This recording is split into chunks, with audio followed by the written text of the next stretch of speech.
What's up, everybody? Welcome to Super Retro, a nostalgic podcast about retro gaming, TV and film, pop culture, anything nostalgia-based from the 80s and 90s. I'm your host, Tuck. That's your other host, Will.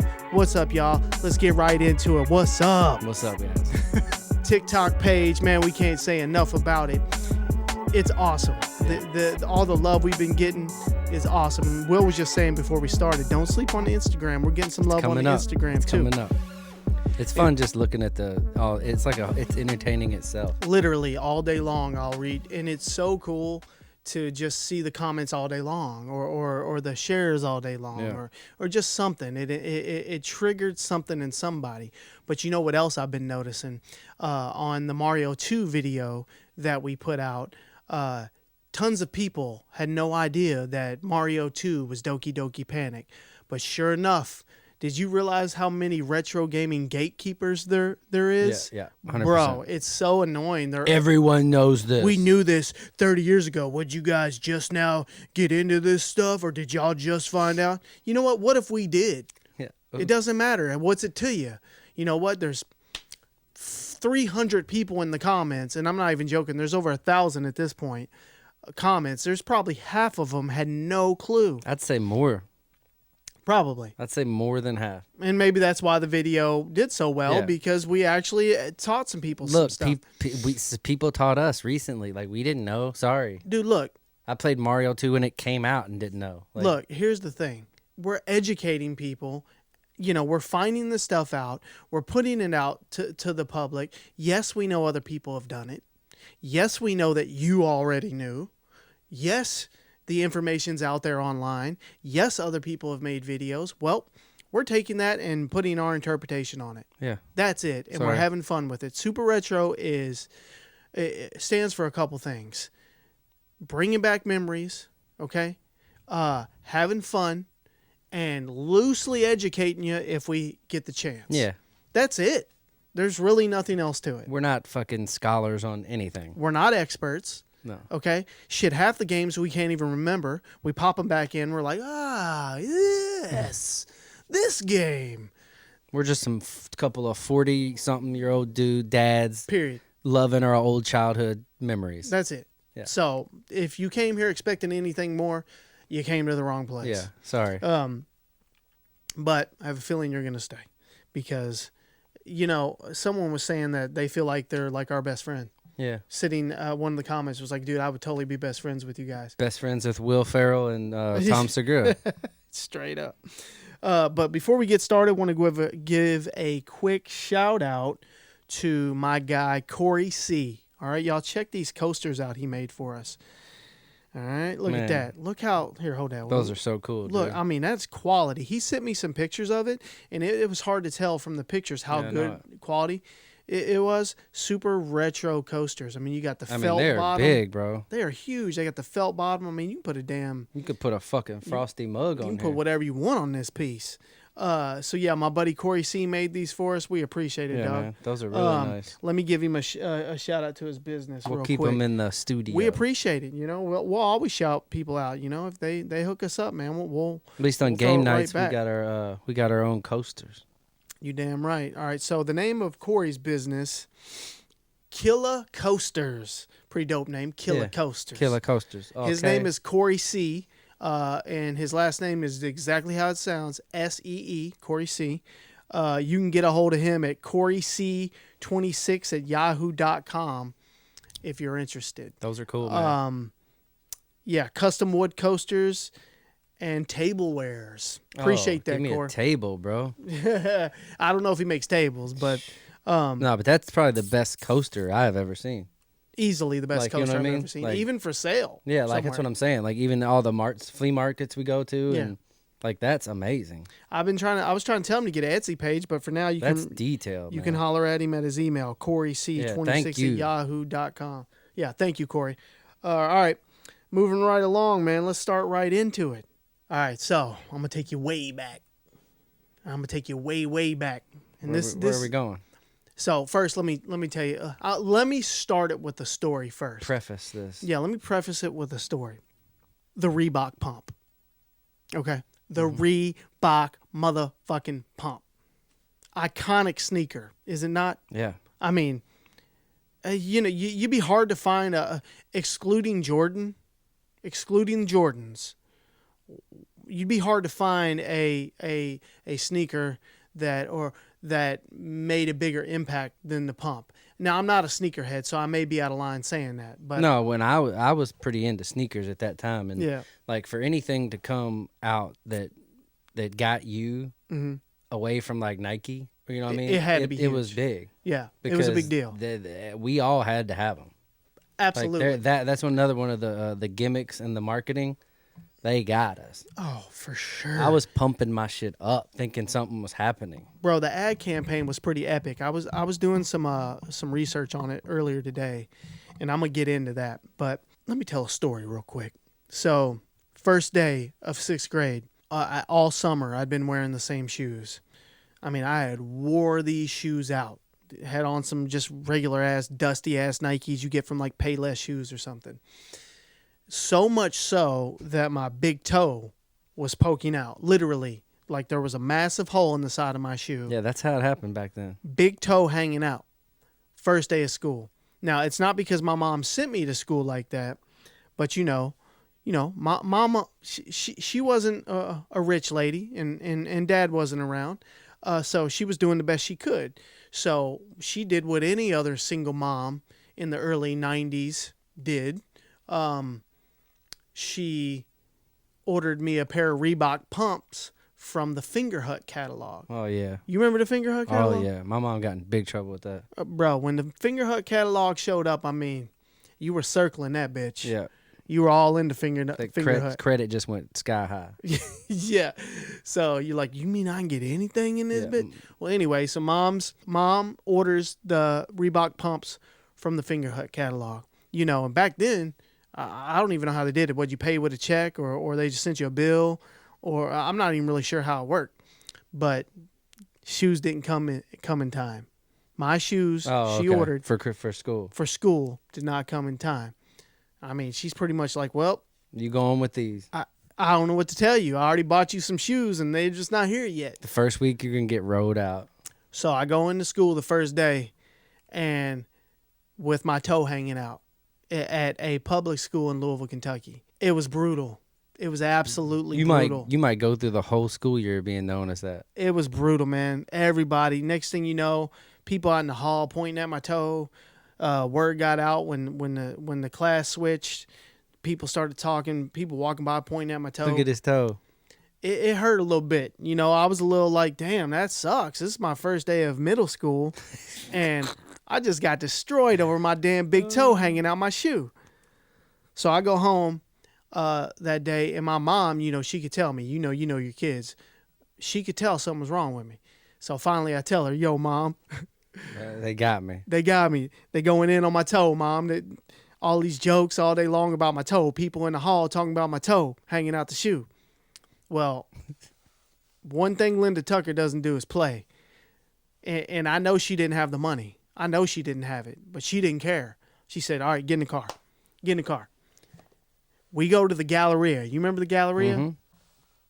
Jordans had just came out. The black joints with the little tongue, got the Jordan on the front with the little pocket. Put the $5 in the little, Mm-hmm. You know what I'm talking about, the little Jordan button at the front. And like I said, I'm not a sneakerhead, so I don't even know what number those were. Somebody in the comments will tell you. I feel like they were like 5s or something. I don't know. I'm gonna guess 5s, but they're some of the most iconic ones there is. She goes in there and buys me these shoes. They're like $120 at the time, $130. She did not have it. I'm telling you now, she did not have it. But she saw the pain in my face and was like, "You're getting these damn shoes. Yeah. Well, you're going to school." Cool. So I walk in the next day with these brand new Jordans on. All right, I'm talking about shut the whole classroom down. Everybody like, "Oh damn." He went from toe in his He recovered. Yeah. My guy recovered. Well, guess what came in the mail that day when I got home? Pumps. The bro. Pumps. So you had Pumps and Jordan. I literally alternated every single day. I went Jordans. I went Pumps. I went Jordans. I went Pumps.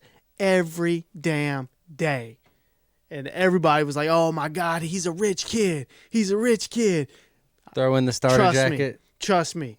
my mom just saw the pain in my face and like sacrificed the light bill. That was from getting picked on. Yeah. Sacrificed the water bill. You know, she had to work a couple extra hours at her bartending job. You know what I mean? Bro. That's that's my Reebok pump story. But yeah, shout out to my mom for How that funny was, like, I remember getting the pumps in the same middle school. We went to the same middle school. And I had those pumps, and we would play basketball, and we would legit pump our shit up during playing. Like, it was gonna do anything. Still couldn't jump. Still couldn't smack boards. Like, it did nothing, but we fucking were pumping it up. Oh, yeah. Like, all it did was support your, just tighten around your ankle. Hold on. Yeah. Give me a second. Yeah. Give me a second. I loved them. I had to have them. I had the black pair. They were all black with the orange basketball in the front. Yeah, that's what I had. And I almost went and I bought had the some white today. ones like that. Oh, you had, yeah. All right. Well, I'm going to get into just a tad bit of history. So there's a guy named Paul Litchfield that came up with this technology. There was a thing called air splints that he modeled it from. He was just like, let's put that in a shoe. That's when you hurt your ankle. Yeah, and then you put these air splints on.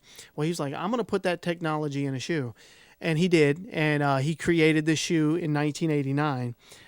Sales went through the roof. I mean, it came out in 1989. The ad campaign. Oh, they killed it. Was epic. They had, they had Dominic Wilkins is who they had, like, their main person that they sponsored with them. Yep. Also, they had Dennis Rodman did some ads. He did some real cool pump up ads, and their slogan was "Pump up and air out." Yep. As in the no. Oh. Yes. It had a double meaning. So pump up and air out. Well, at the time, Nike Air Air was out. a huge thing. So pump up. They were going straight Air out, after Nike. Yeah, they were going directly towards them. I mean, it was their competition. Oh, they were $170 when they first came out. Jesus. Can you believe that? I can't believe my parents bought that. 170. Well, I don't know if you got them as soon as they came out. I got them immediately. Well, they paid 170 for 'em. My parents were crazy. Yeah, that's some wild shit. Like I'm saying, I got mine from the Finger Hut I also catalog. had I might have too, dude. A couple years later. They came out in 1989. 1991, they had reached $500 million in revenue. Wow. I mean, these things were huge. And did you know Nike came out with a competitor? I can't even remember what it was called. They came out with a competition for it. Yeah. It's where you filled it up in the back. Yeah. But it tanked. Nobody wants it. Nobody wanted that. Reebok had a chokehold on that market. No. But here's when shit changed. Here's when shit really just exploded for the Reebok Pump. The 1991 dunk contest. Shaquille O'Neal. Nope. Who? D. Brown. Oh, yeah. Before every single dunk in the 1991 NBA dunk contest, Yeah, I remember. D. Brown knelt down and pumped his shoes up every single time. And won the dunk Every contest. time. Did some just wild dunks, but then he goes on to do the most, probably The no look. the most iconic dunk in the dunk contest ever. I know there's been better ones, but I don't know if there's a more recognizable dunk than that no look dunk that D. Brown did. Yeah, I mean, it ended up being the logo for the pump or something. The logo was incorporated into the Reebok ad campaign for pumps, and that's when it exploded, bro. Yeah. It shot them over $1 billion of revenue after that dunk contest. Yeah. Shit exploded. And before Shaq came on, even Yeah. Because he before was like Shaq 92, came on, 93. they had hit $1 billion in revenue. Dude, I think they're coming back. Pumps? Yeah. I think they're everywhere here. right No, now. they're out. Yeah, Yeah. Pumps are here. Yeah. I almost went and bought some today just for this podcast. Yeah, they look cool too. I saw a couple ads almost got me. You know how Straight the up. Instagram ads will pop up. I'm like, hold up, do I need some pumps? I was close. Like, you can look at my Google history. There's Reebok pumps near me. I mean, Same reason we got all this shit. It's just that nostalgia hits you. You're like, hold on, I might need a new pair. I feel like I do. Anyway, Reebok pumps, man, classic, They were classic. shit. Classic stuff, man. I'm telling you. I remember walking in that day with them pumps on, had my starter jacket on too. Couldn't tell me nothing. Yeah. They Couldn't were tell me good. a They damn were thing. awesome, dude. All right. What if I told you that a video game released in the early 1980s almost ended gaming, period? Like, completely. It almost ended everything. Caused a major crash in video gaming in the industry. The great, video game industry crash of 1983 was a result of this game being so terrible. And had so much hype. So much, and a lot of people already know what it is, but there's a lot of people that don't. Yeah. So gatekeepers, kick rocks. Calm down. Calm your ass down. Not everybody knows everything. Yeah, we're here to tell some stories. What game am I talking about? The worst game of all time, dubbed by everyone. I think that's a stretch, though. I think that's a stretch. But universally accepted as the worst game of all time is 1982's ET for the Atari 2600. I'm going to get into why this is the worst game of all time and what stemmed from it, because, I mean, there's so many different angles here. But first, I want to talk about the designer, the guy that designed the game. His name is Howard Scott Warsaw. He was like a hotshot Atari designer. He designed Yar's Revenge and Raiders of the Lost Ark on the Atari, which are iconic titles on the console. So he was like their hotshot. So Steven Spielberg, I'm not really sure who approached who, but Steven Spielberg was in search of a game to accompany his movie for the release. That was the biggest movie in the world. So E.T. was released in 1982. Steven Spielberg wanted a game to come out following it, and Atari thought it was a good idea as well to have a game supporting E.T. That might have been one of the first times that happened, because that set precedent. They had just done it with Raiders of the Lost Ark. That's what I'm saying. Like now, it's like from then on, you do it. Movie game. Yep. So this was a new concept at the time, and Spielberg was like, we got to have a game. Yep. Let's do it. They enlisted Howard Scott Warsaw with the job. We got a guy, and he's already done Yar's Revenge. He's done Raiders of the Lost Ark. This is the best. Here's the difference, though. They gave him 5 weeks. Can't do it. They gave him 5 weeks to develop a whole game, when it normally takes them around 6 months to like comfortably get back then. I'm sure it takes way longer than that now. Yeah, hell yeah, it does. But back then, for what they were working with, it took them roughly 6 months to create games. And that's what you get. So they gave him 5 weeks. Well, he's like, challenge accepted. Yeah. Game on. Here you go. And so he created E.T. He liked it. He played it. Steven Spielberg played the game. He liked it. The executives at Atari, they liked it. So, hey, we're good to go. Put it out. We're going to be in time for the Christmas market. This was released in early December, just in time for the Christmas market. Wow. Tons. They start flying off the shelves first couple days, right? They're flying off the shelves. Everything looks good. Well, not too long after they start flying off the shelves, all these reviews come out. And all of a sudden, all these games are being returned. And it's like, oh my God, what's happening? The word gets out that it's a terrible game. It's too hard. It's frustrating. It's confusing. All of these things are being said about it. These things are being printed.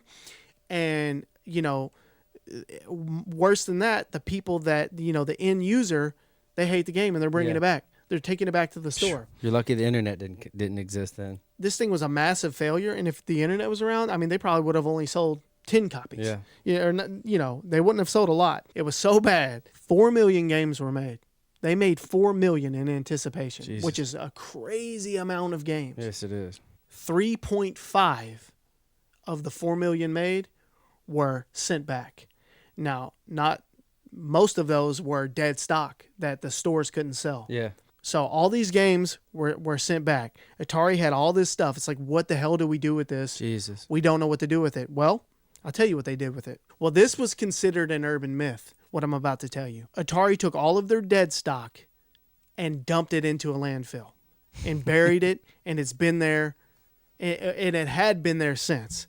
Now, it like I said, it was an urban myth for years. People didn't really believe it, or, you hoped that it was real, and wouldn't it be cool if we could dig it up? Well, it actually happened. September 26th of 1983, they dumped it into a landfill in Alamogordo, New Mexico. It was originally believed that millions were buried there, but later it was verified by Atari that the number was around 700,000. Yeah. I knew I was getting my numbers wrong. That's what they ended up taking there. I'm not really sure what they did with all the other ones. And here's the cool part. In 2014, a couple companies got together, Microsoft being one of them, and a few others, worked with the New Mexico government to excavate the site as part of a documentary, Atari Game Over, which, by the way, I watched it. Fantastic documentary if you haven't seen it. And it's where I got most of this information. You have to watch it. On April 26, 2014, the excavation revealed discarded games and hardware. Only a small fraction, though, about 1,300 cartridges, were recovered. Most of them went to museums, and the other one, and the other were auctioned. Dude, how the fuck did they? Can you believe that they worked? I don't know. It had been sitting out there. So how many years is that? So 1983 to 2014. How do you make something that can still work? Did they work though? I don't know. I mean, why would they buy them? Just to have it. I want one. Yeah, I know, but I'd want it to be I able cannot to work. find one online, dude. I cannot find one. We'll get one. Hey, if anybody out there has one, Come on, man. holler at us, and I'm sure. Give us one of the worst games ever. Yeah, I want it just to have it. I want it to be all crushed and funky looking. I think it's dope. But yeah, ET. And that ultimately caused the great video game crash of 1983. And because they were like, if this doesn't work, like, you better come correct with your next game. And it almost never recovered. And thank God Nintendo did not tuck their tail between their legs, because I'm sure that they were, made you uneasy, I'm sure. I'm sure starting they were like, a video game company. No, this isn't going how we thought it was going to go. If Atari can't sell it, hope we did that one justice. Who remembers RBI Baseball? Hell yeah, how can you not? I mean, to me, this was the first awesome baseball game, because there was some before this. No, definitely. But I don't think they grabbed you like this, no, because this was the first baseball game that had major league players' names. There was some with their numbers, but if you don't have their name, what are you doing with yourself? Yeah. But this, to me, was the first game playing my buddies when I was a kid that just felt like a real baseball game. Yeah, I agree. I agree. And it took off. Like, after this, baseball took off on the NES especially. I think these games helped me become even more interested in actual baseball. Me too. Yeah, I was playing these games before I actually paid attention to what was happening in Major League Baseball. Yeah, this made you know. I knew every player on this game, and then I started to look at them in real life. Yeah, you know what I mean. That's exactly what I was. And who was your team? That's another thing. Because everybody had their own team on certain games. Yankees all day. My team was Detroit Tigers, which is crazy because I didn't even like the Tigers. I just liked their lineup. Right. So then I would know their whole lineup and who did what. Alan Trammell. I would have every dude and Darrell Evans and people I didn't even have any reason to know. Kirk Gibson. You know what I mean? And I knew their pitchers. Jack Morris. Every team had a great story like that. The Cardinals were all fast. Vince Coleman, Willie McGee. They all had their own attributes. This game was awesome in the fact that the team you were had a play style. You know what I mean? The baseball games before that, this had a feel of, okay, now I'm actually playing baseball. The other ones were clunky, and the guys were, it almost felt like for kids. Yeah. I know the whole system was for kids or whatever, but this felt different. Yeah, this felt like you were playing a real baseball game. Yeah, and it was the first licensed game by the MLB Players Association. And they went on to make a few more. Oh yeah, this was a That's the gray cartridge too. Yeah, this is the OG gray cartridge. There's a black tingeing. Yeah. But these were some of the first great baseball memories of my time on NES. For sure. Yep. And shout out to OG Greg Newland. Hell yeah, G New gave us his childhood collection RBI. G New. Yeah. Baseball games on the NES, I think I probably played more of those than any other sports game. Oh, 100%. You know what I mean? I think it's because it was so hard to do other ones. Yeah. Football was really hard. Tecmo Ball had Basketball was weird until it got good graphics. Baseball, They somehow figured out the clunky. They sure did.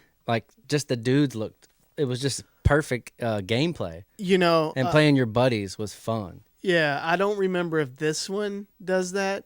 I'm assuming it does. When you hit a ball to the outfield and you're controlling the outfielder, well, all the outfielders are doing the same motion. Oh, yeah, I know what you mean. When you're controlling if you go left, every outfielder goes left. Yeah. You remember that? Yeah, it does. That's so funny. Just the system was so limited that they literally squeezed everything they could out of it, and they couldn't figure that out. And it was cool that you could pitch to each other. Oh, yeah. You know what I mean? You got your buddy to grab that second controller and I'm pitching to you. Yeah. That was fun. Yeah. That was really Like fun. throw strikes, man. Yeah, I know. That's another thing. The pitching on these games was annoying when It you were was playing fun. with your buddy. You can know, strike but, everybody out. But yeah, RBI baseball. RBI baseball, man. Pretty damn cool. Yep. All right, who remembers NHL 94? To me, this was like the start of the awesome hockey games. There was some before on NES that were pretty fun. Yeah, yeah. You know what I mean? Blades of Steel. Definitely. Like, but this game was like Ice hockey is even good. Ice hockey's good. Yeah, there was a lot of good hockey games, and this is the one I think when it came out on, I think it's on Genesis, Super Nintendo. Yep, that's where I played it. Yeah, I played it on Genesis too. Yeah. But I got this just because I like the SNES version, and this was when I started to learn a lot about hockey players because, like we said about RBI baseball, the names.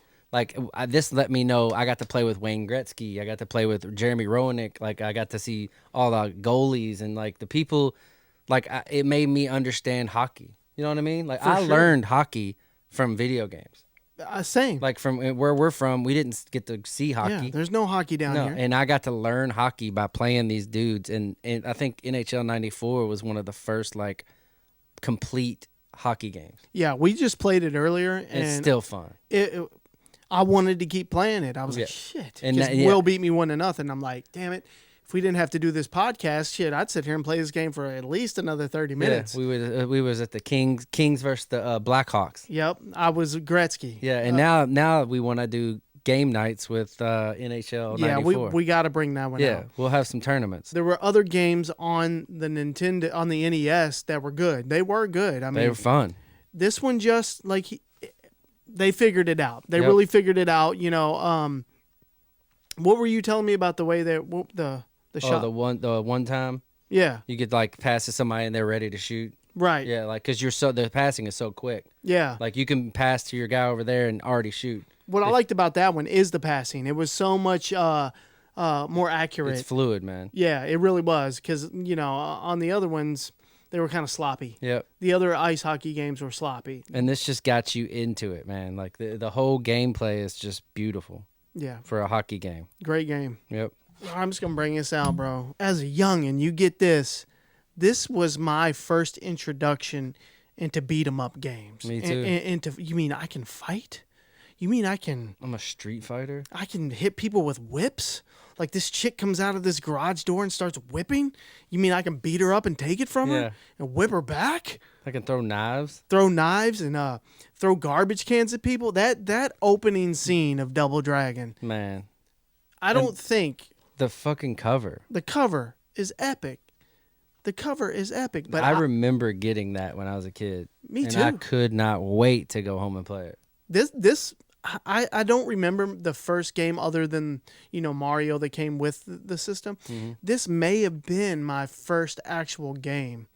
But that first level, man, the music. Everything about it, dude, is just so fucking iconic. When you beat those first couple bad guys up and then you go and it kind of opens up a little bit. You know what I'm talking about? And that's when the big dude comes out and he's got the barrels and he's throwing them at you.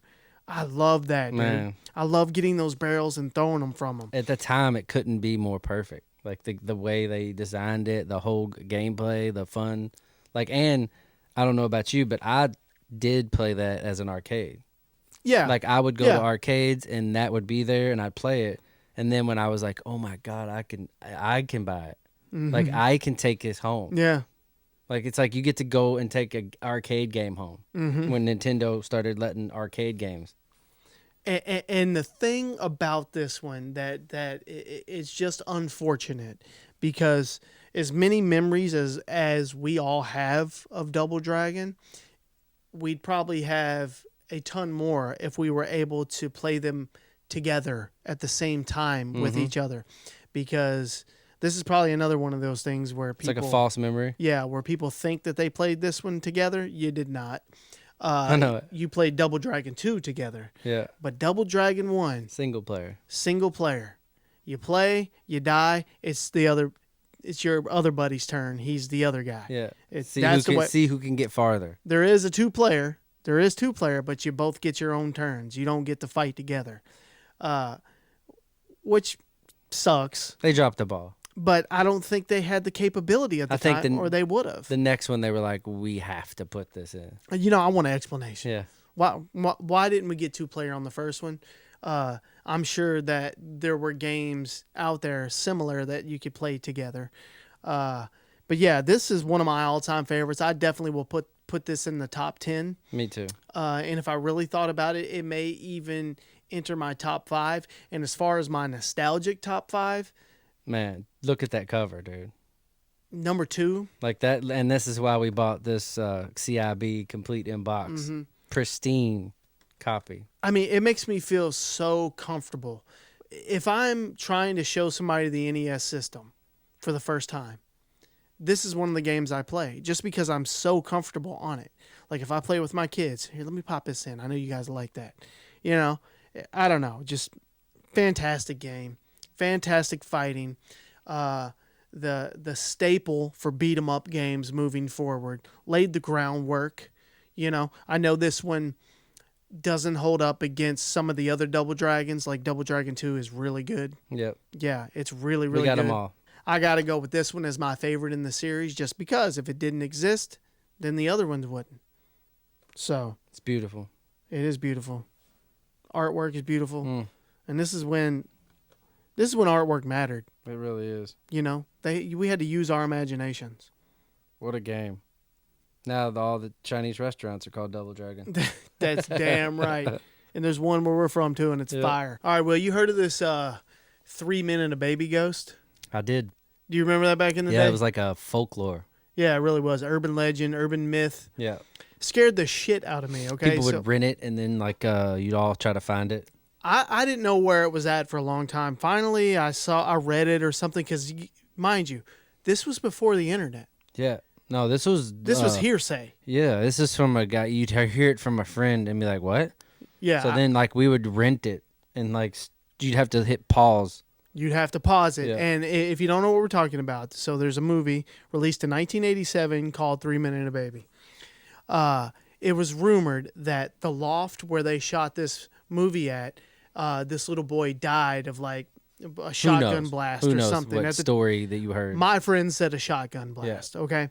Well, in the movie, there's a scene when this lady and what's his name? There's Ted Danson, Steve Guttenberg, and Ted Danson and Tom Selleck. Tom Selleck. Ted Danson was walking with this lady, and they were walking with this baby, and they go into a room, and then when they come back into the other room, in the background, in the curtains, there is what looks like a small boy standing in the window, but just dead eye, not moving, very. It's like they scary. caught a ghost filming a movie. It does look pretty scary, dude. The first, I swear, I remember this. The first time we saw it, cold chills. Absolutely. Every one of us freaked the fuck out. Dude, I was looking at it today in preparation, and it still gives me a feeling of, oh my God. Shit, what was that? Because I remember how I felt when I saw it. Dude, so look, I had a neighbor two houses down. After we watched it at his house, and I'm talking, this was in the early 90s. The movie came out in 87. I hadn't even seen it until 93 or something. I'm 12 or something. Yeah. I used to leave his house if it was dark outside and literally run for my life. 100%. Thinking about this ghost in the window. It literally stuck with me. And back then, think about you couldn't, no one could debunk you. Right. You saw what you saw. Yeah, exactly. And we know what it is now. Yeah. And back then there was no internet to tell you that's a cardboard cutout. So years later, Tom Selleck goes on one of the late shows and was like, listen, we shot that on a soundstage. He's like, that wasn't even a real loft. That wasn't even a real apartment. Yeah. And it looks so damn real when you watch it. And now if you go back and look at it, you're like, oh. Yeah, it looks like it's just the way the curtain was kind of laying on it. It made it look like he had overalls on. Yeah. It looked like a boy from like a paper boy from so 1920 funny, or something. How shit can just get out. Turns out it was a cardboard cutout of Ted Danson. And the scenes that it was related to, it was supposed to be there. Yeah. They didn't leave it there. I read later on that they left it there on accident. No, it plays into the rest of the movie, but the scenes got cut. Yeah. The scenes never made it. That scene stayed Dude. in, so you kind of see it in the background. You're like, what the fuck is that? Terrifying. That was a good movie though. Yeah, I guess. Back in the day. Yeah. Like back in the day, it had its time. I just remember being scared shitless of this ghost in the window, and turns out it was a damn cardboard cutout of Ted Danson from Cheers. So we didn't get you, Ghost. It's funny how that shit happens. It is. And it was so much easier for stuff like that to just live on forever back Dude, in the back day. then, like, you could have a guy that tells you something and you would never be able to figure out if he was telling the truth or not. Think how many people back in the day, I'm talking 20s, 30s, 40s, even way before Just that, lived their that life. just believed what they were told and never questioned it, and it is what it is. Like, you could lie about everything and no one could question you. Dude, 100%. Like, how you going to catch them? It was so easy just to lie about everything. Yeah, whatever, Back in the day. You'd be like, yeah, I graduated from Harvard. Yeah, 100%. I did. Yeah. I was in the military. Were you? Yeah. Huh.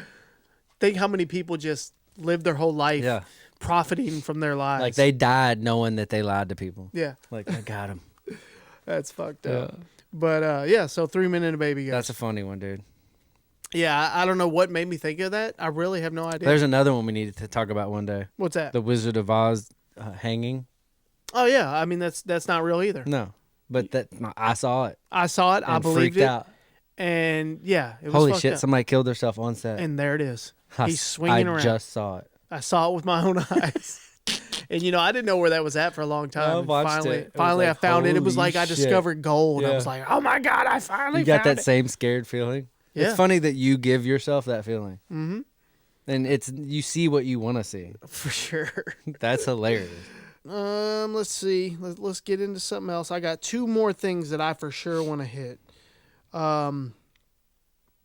So I'm just gonna stumble into this one. How did we get our hands on these movies? That little back area in all the VHS shops. Mr. George Eagler, which is one of my buddies that I grew up with, his father. He'd walk us right in there. Oh yeah, dude. Y'all rent whatever you want.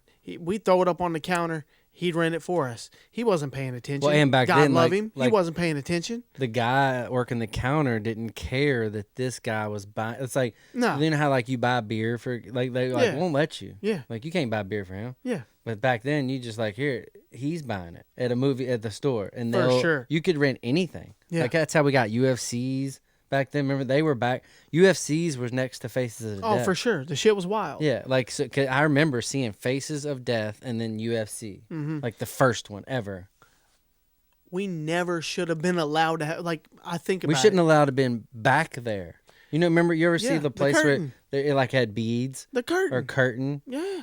like it was like a secret room. Yeah. So all you had to do is know somebody's parent that Was wild. didn't give a damn or wasn't paying attention or was drunk half the time. And you could see like all the like what were they, soft porn type Yeah. movies. Yep, that's what they where had back where there. the covers would show you shit and you'd be like, holy shit, I shouldn't be back here. there's somebody in a bikini. Yeah. But Faces of Death, dude. Oh my god, dude. Some of the shit I was exposed to. That's why when the internet, when the internet first hit and people used to watch that shit all the time, gore. You know why? I was already preconditioned. Me too. Like to me, when people started watching the crazy stuff on the internet, Rotten.com, gore, like all that shit. I felt like, oh okay, Yeah. I was already I've at seen home. this shit I was already at home. Yeah. Oh yeah, this is what's gonna happen. Yeah, I'll watch it. Yeah. Yeah. Watch, dude. Cool. I'll see some crazy shit. I had no business watching this shit that we saw. No. Saw some wild. Who wild remembers shit. Faces of Death? Faces of Death Had to be one of scarred the us. first crazy videos. What damage did it do? I think it helped us. I don't know. You never know. I mean, why do I like serial killer documentaries so much? Why do I only listen to murder podcasts on Spotify instead Or of why when music? you're when you're scrolling through videos and you see a crazy like train wreck or I watch it every time. some car hit somebody or, I'm or watching- a motorcycle wreck. Any gore that's allowed on like social media today, I'm 100% watching it. Why? And I think you're right. I'm preconditioned for it. I'm like, this is nothing. I've seen I've seen when I was 7. when I was 8, What year did 9 it come years out? old. I don't You know, know? but it had to be before. It was early. Bro, it had to be before 1991. It had to be. 100% was. I know it is. Like, somebody fact check me. I know for a fact it was It before was 1991. early, dude. Because I was watching it with my homeboy Anthony Eagler, and I moved from that neighborhood when I was 11. So, and I didn't I know it was before then, 1991. Look it up. Who can relate? But yeah, Faces of Death. unbelievable. We saw that shit. No business seeing what we. I don't want to go into detail, but Imagine our kids looking at that now. I couldn't even begin. That's what I'm saying. Like, what damage did it do to us? I think we're cooler, man. Probably. We're probably not as scared as the of the world. You know, we have a better understanding for the evil that is out there. Yep. Because we weren't sheltered from it nearly as much as we shelter our kids. Yeah, and we digested it. Yeah. We just were like, oh. That can happen. And we didn't go out and become a serial killer either. So that's a flip side. It probably did to a couple people. That's a plus. Faces of Death, wilding the fuck out. I'm gonna do one more. I'm gonna stumble through another one. All right. Early 90s for me. Well, I'd say about 1994, 1995, when I really started getting okay at basketball. Slam magazine was released. Who remembers Slam magazine? That was when I was in high school, so. Yeah. The Slam magazine had us all thinking that we were going to make it to the NBA. I for sure did. I mean, I read this thing like it was the basketball Bible. And one thing that they really captured was they kind of linked up with hip-hop culture at the time. And these yin to the yang, man. So it was like a Sports Illustrated, like focused on just basketball. Just basketball. I mean, it influenced how people dressed. It influenced what music people listened to. It influenced the whole basketball culture. The whole thing, man. And I was completely ingrained in it. I mean, I would, anytime I'd see a Slam magazine, I'd have to buy it. Ball is life, bro. And what's really dope, Slam magazine is still out today, and it reads the exact same way it reads the same way today that it did back in the day. The same format. The same articles are in there today. You know, there's like a trash talk article, and then the same outline format of how they do. Yeah, the same exact format. Cool. It's really dope. And you know, so I started looking at it. I'm like, let me look into Slam magazine. Yeah, I thought I saw Cooper Flag on a cop, like the new guy. Yeah, I was like, hold on, that's new. They're still putting them out. That's crazy. So the first issue, a lot of magazines didn't make it. Oh yeah, this one was like people. That's another topic. Magazines, for sure. Yeah, like, bro, I had subscriptions. Oh, bro. for sure. Like multiple subscriptions to magazines. Pre-internet, man. This. So you know how. So now we'll just scroll through Instagram and get all the highlights we need. That's what we were doing. We get all the highlights we need, and obviously there was SportsCenter, but. That's pretty much all there was SportsCenter and your news channels. My news and highlights of life came from magazines. Mm-hmm. Absolutely. And they would get you on those subscriptions. I never read books. All I read, magazines. 100%. You couldn't get me to read a book. Dude. You give me a magazine, I'm going to find some shit I can't even tell read. you how many I had. Like, I would collect boxes upon boxes of old subscriptions of magazines. I wish you still had I know, like Thrasher, fucking Sports Illustrated. We'll get the Thrasher. The swimsuit editions. Yep. So the first Playboy. The first Slam magazine featured Larry Johnson. Remember Larry Johnson? Yeah, Grandmama. Beast. That's Grandmama. Beast. If you don't know Grandmama. Is that the commercial he did? That's he was the grandma. Yeah. That hooped. Yeah. I remember that. UNLV. And like I said, it was the peak of hip hop at the time. It was the peak of the golden era. The golden era of hip hop is like from mid 80s until like 95. Mm-hmm. And I agree with that. And the magazine came out in 94. So it was right on time. It was like right when the culture of basketball started merging with everything. Yep. Which is awesome. And there was some iconic covers. There's an Allen Iverson cover where he has the Philly jersey on. He's got the big afro. He's got a gold chain on, looking like a boss. Remember White Chocolate, Jason Williams? Mm-hmm. He had an epic cover. Stephon, what's his name? Marbury. Stephon Marbury and KG. They have a maybe the most iconic one. I don't know. It's hard to say. It's all subjective. Whatever's. But we for should you. find some of them. Oh, for sure. Sean Kemp. Sean Kemp was on a dope cover. LeBron and Sebastian Telfair. Mm-hmm. They were on one, which is, if you search it, that's the one that comes up. And Kobe Bryant R.I.P. was R.I.P. Kobe. He was on a real dope cover. So, and like I said, it's still around today. And I was thinking, and it came with the big poster. Yeah, always. Oh, it had the big poster in it. Like, I had these posters all over my room. That's the shit you put in your wall. For sure. And it was, I was like, I bet Slam Magazine is responsible for the slang term posterized. Because I feel like it came out around the early 90s. Getting posterized. Yeah, put you on a poster. Well, Sports Illustrated, like, too. Like you did not want to get dunked on at the time because you were afraid it was going to end up in Slam Magazine. I've literally heard professional basketball players say that. Like, they get dunked on, they'll be like, that'll be in Slam next month. Yeah. But no, that's not where it came from. I looked up posterized. Guess who created or who inspired the word posterized?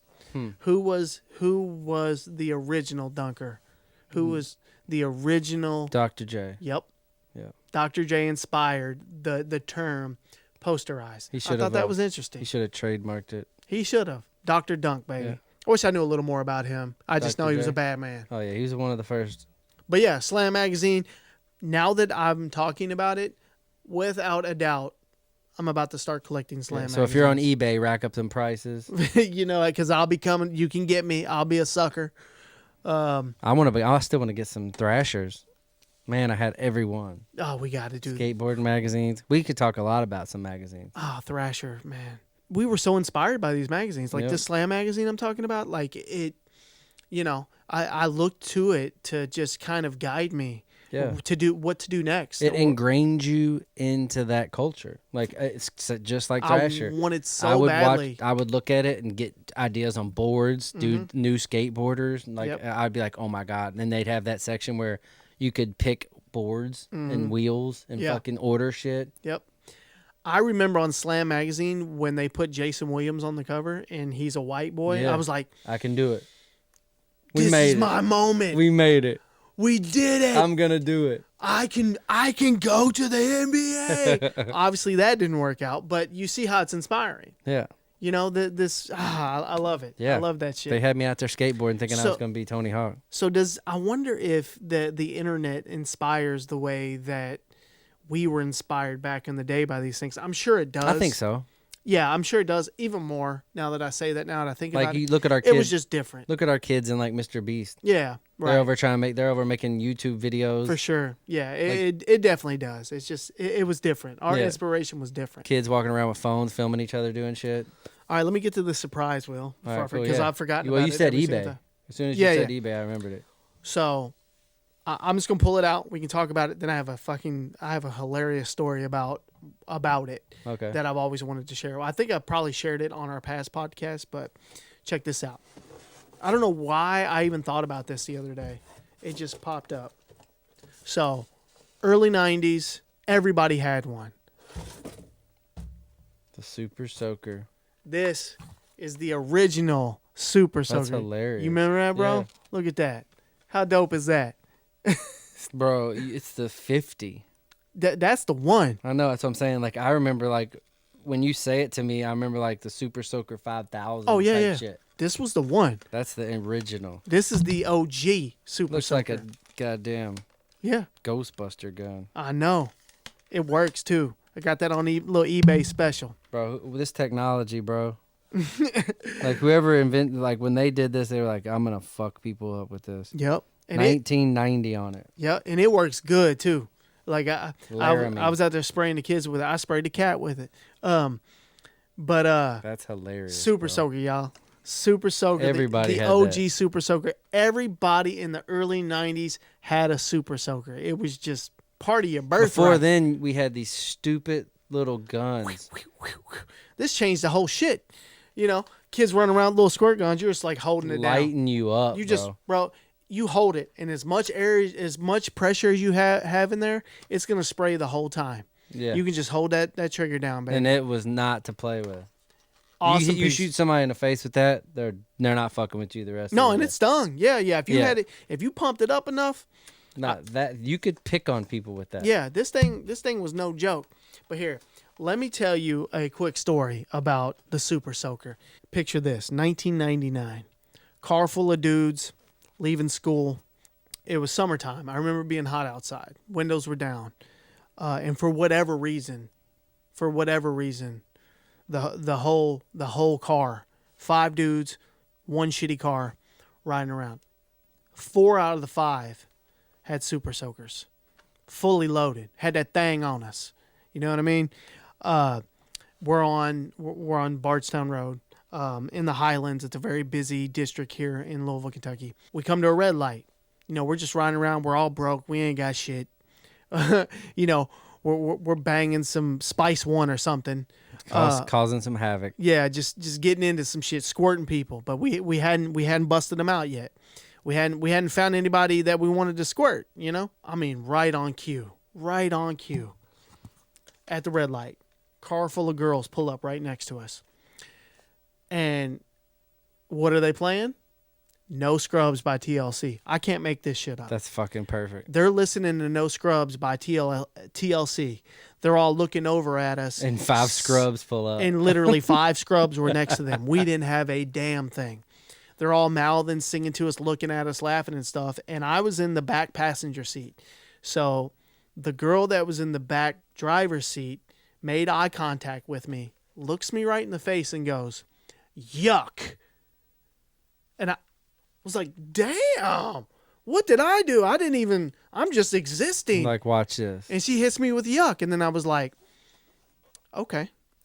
She didn't know I had that thing on me. I mean, this is like a movie. This is like a scene from Boys in the Hood.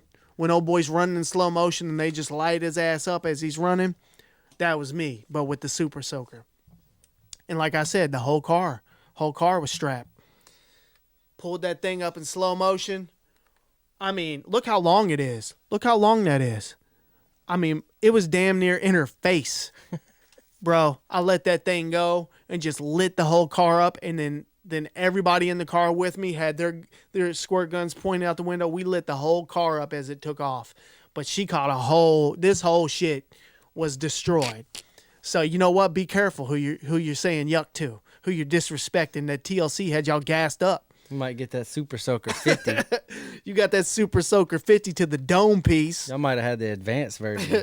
You're lucky I didn't have the 5,000 that Will was talking about. Yeah. You're lucky I only had about 10 pumps in because you could pump it more than that. That's leaking. Is it leaking? Yeah, it got water. I had some water in it. Yeah.